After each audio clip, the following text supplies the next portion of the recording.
3 مارچ 2026 کو ایک بہت بڑا چاند گرہن ہونے والا ہے اور علم نجوم کے مطابق اس کے اثرات کسی شخص کے نام کے پہلے حرف سے جڑے ہو سکتے ہیں۔ تو آج ہم فلسفے کی بنیاد پر یہ دیکھیں گے کہ اس کائناتی واقعے کا آخر مطلب کیا ہو سکتا ہے۔ دیکھیں، ماہرین نجوم اسے کوئی عام فلکیاتی واقعہ نہیں کہہ رہے، بلکہ ان کا ماننا ہے کہ اس کا اثر ہر شخص پر الگ ہوگا اور اس کا راز کسی کے نام کے پہلے حرف میں چھپا ہے۔ آئیے دیکھتے ہیں کہ یہ کیسے کام کرتا ہے۔ اس واقعے کی اہمیت کا اندازہ اس بات سے لگایا جا سکتا ہے کہ اسے ایک بہت ہی خطرناک چاند گرہن کہا جا رہا ہے۔ یہ الفاظ ہی بتاتے ہیں کہ آنے والے وقت میں بڑی تبدیلیاں متوقع ہیں۔ تو آئیے سب سے پہلے اچھی خبر سے شروع کرتے ہیں۔ کون سے ہیں وہ خوش قسمت نام جن کے لیے یہ گرہن ایک مثبت توانائی لے کر آ رہا ہے؟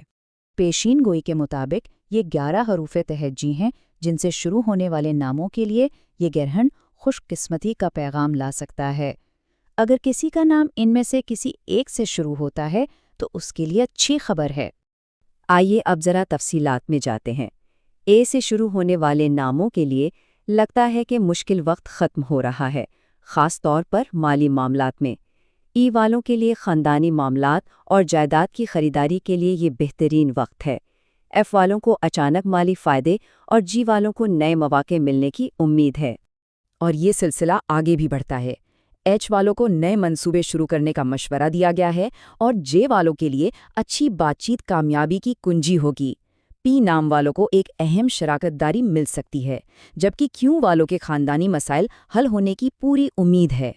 اور آخر میں آر نام والوں کے لیے صحت اور تعلقات میں بہتری کی خوشخبری ہے۔ ایس والوں کی خواہشات پوری ہونے کا امکان ہے اور ٹی نام والوں کو مشورہ دیا گیا ہے کہ وہ دوسروں کی مدد کریں کیونکہ کامیابی ان کے موجودہ کاموں میں ہی چھپی ہے۔ لیکن جیسا کہ ہر فلکیاتی واقعے میں ہوتا ہے، جہاں کچھ لوگوں کے لیے اچھی خبر ہوتی ہے، وہیں کچھ کو محتاط رہنے کا بھی مشورہ دیا جاتا ہے۔ تو آئیے اب ان ناموں پر نظر ڈالتے ہیں جنہیں اس دوران تھوڑی احتیاط برتنی ہوگی۔ یہاں ممکنہ چیلنجز کی ایک فہرست ہے۔ بی اور ڈبلیو والوں کو کام کا دباؤ محسوس ہو سکتا ہے۔ ڈی اور زی کو صحت سے محتاط رہنا ہوگا۔ آئی اور وائی کو باہمی تنازعات سے بچنا ہے۔ کے اور ایل کو فیصلوں میں تاخیر کا سامنا ہو سکتا ہے۔ ایم اور این کو غیر فیصلہ کن کیفیت پریشان کر سکتی ہے اور او اور یو والوں کو سستی اور مایوسی سے لڑنا ہوگا۔ تو سوال یہ ہے کہ کیا کیا جائے، چاہے کسی کا نام خوش قسمت فہرست میں ہو یا احتیاط والی میں۔ علم نجوم اس گرہن کی توانائیوں کو متوازن کرنے کے لیے ایک خاص عمل تجویز کرتا ہے اور یہ سب کے لیے ہے۔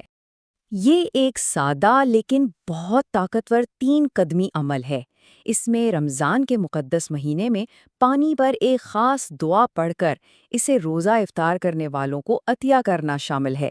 اس کا مقصد پانی اور صدقہ کی برکت سے کائناتی توانائیوں میں ایک توازن پیدا کرنا ہے۔ اب اس بات کو مزید عملی بنانے کے لیے اس تجزیے میں کمیونٹی کے مخصوص سوالات کی بنیاد پر کچھ مشورے بھی شامل کیے گئے ہیں۔ یہ ایک ایسا سوال ہے جو بہت سے لوگوں کے ذہن میں ہو سکتا ہے کہ اس طرح کی روحانی رہنمائی کو ازدواجی زندگی جیسے حقیقی اور پیچیدہ مسائل پر کیسے لاگو کیا جائے۔ اس کا جواب ایک مخصوص دعا کی صورت میں دیا گیا ہے، یا ودودو یا سلامو کا ورد، جو محبت اور امن کو فروغ دینے کے لیے جانا جاتا ہے، ایک براہ راست روحانی حل کے طور پر تجویز کیا گیا ہے۔ تو خلاصہ یہ ہے کہ یہ پیشن گوئی ناموں کو خوش قسمت اور محتاط گروہوں میں تقسیم کرتی ہے، جبکہ توازن کے لیے ایک عالمگیر روحانی عمل بھی فراہم کرتی ہے۔ اور آخر میں ایک اہم سوال، یہ پیشن گوئیاں اور طریقے تو اپنی جگہ موجود ہیں، لیکن ان کا حتمی اثر اس بات پر منحصر ہوگا کہ کوئی شخص ان کی روشنی میں آگے بڑھنے کا انتخاب کیسے کرتا ہے۔